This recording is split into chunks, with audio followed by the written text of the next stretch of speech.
Baik, perkenalkan nama saya Batar Alexander, NIM 220416034. Baik, saya akan jelaskan cybercrime, faktor pendorong terjadinya cybercrime, dan membuat masing-masing contohnya.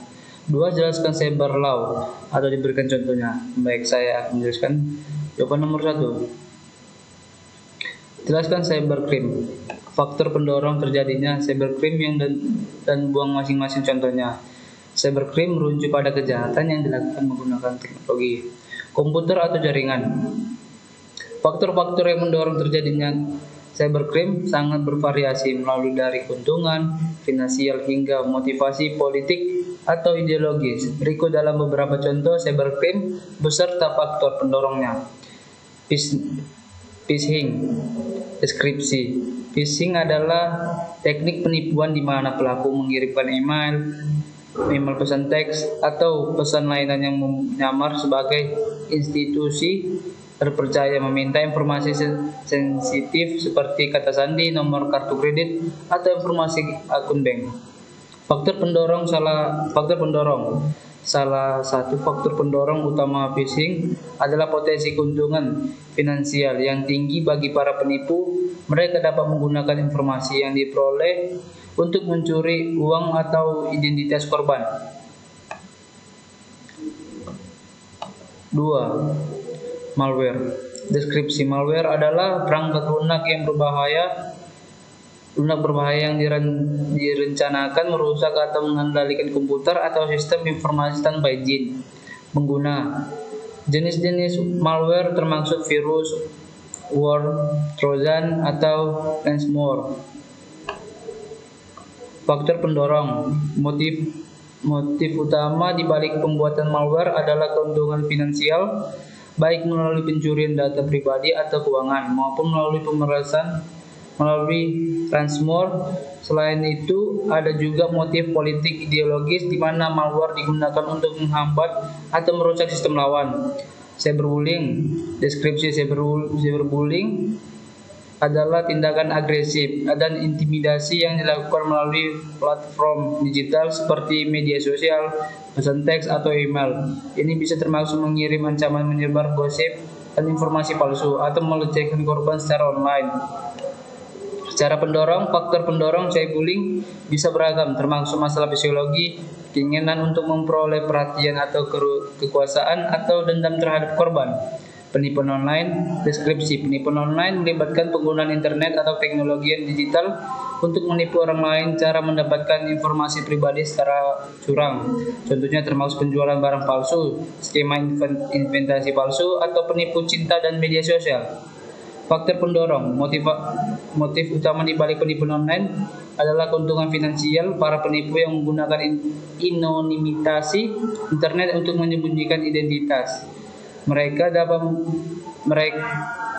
menarik korban untuk memberikan informasi pribadi atau mentransfer uang. Faktor ini bersama-sama menciptakan lingkungan memungkinkan itu terjadi. Cybercrime. Kesadaran akan risiko tindakan pencegahan atau tidak dapat penting dalam melawan cybercrime. Jelaskan cyberbrawl dan diberikan contohnya. Cyberlaw menunjukkan pada rangkaian aturan hukum yang mengatur aktivitas perilaku dalam ruang digital, termasuk menggunakan internet, komunikasi elektronik, dan transaksi online.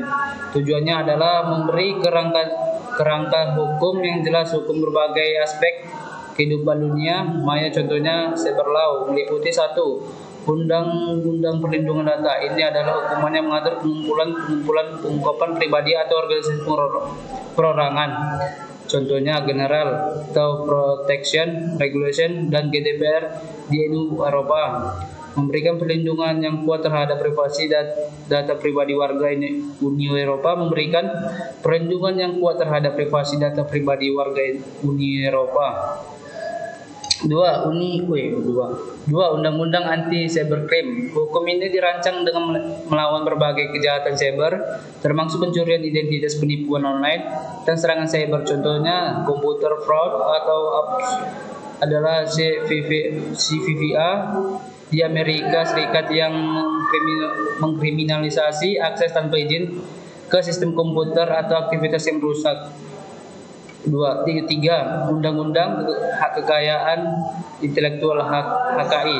Hukuman ini melindungi hak cipta merek dagang dan pemilik dan konteks digital, contohnya adalah Digital Millennium Copyright Act DMC ya di Amerika Serikat, yang memberikan kerangka hukum melindungi hak cipta dalam lingkungan digital mengenai pelanggaran secara online.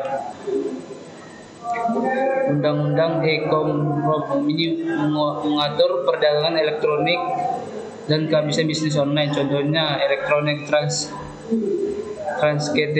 Transaction Act di berbagai yurisdiksi yang memberikan pengakuan hukuman kepada kontrak elektronik, tanda tangan digital, dan transaksi online lainnya.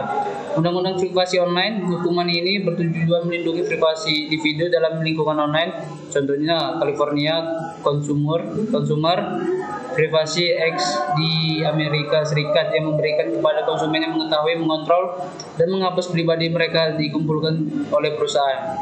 Cyberlaw sangat penting dalam memastikan bahwa kegiatan di dunia digital dilakukan dengan cara yang adil, aman, dan sesuai dengan norma-norma yang berlaku dalam masyarakat. Ini juga membantu melindungi hak-hak individu dan perusahaan, serta mengatur interaksi di ranah online. Sekian dan terima kasih.